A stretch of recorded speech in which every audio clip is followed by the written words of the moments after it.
தமிழ்நாட்டில் அதிமுக சார்பாக ஜெயிச்சிருந்த ஒரே எம்பியான ஓபி ரவீந்திரநாத் அதிமுகவில் இருந்து நீக்கப்பட்டு அதிமுகவிலையும் இல்லாமல் பாஜகவிலையும் இல்லாமல் தனிச்சு நின்றுக்கிட்டு இருக்காரு. அவரோட அப்பாவே தனி பாஜக இருக்கேன்னு சொல்லிட்டு தனி சின்னத்தில் ராமநாதபுரத்தில் நிற்கிறாரு.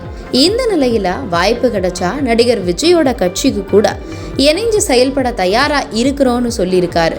இதை பார்த்தா கூடிய சீக்கிரத்தில் ஓபிஆர் தாவேகாவுக்கு தாவிடுவாரோன்னு தான் அரசியல் வட்டாரத்தில் பேசப்படுது.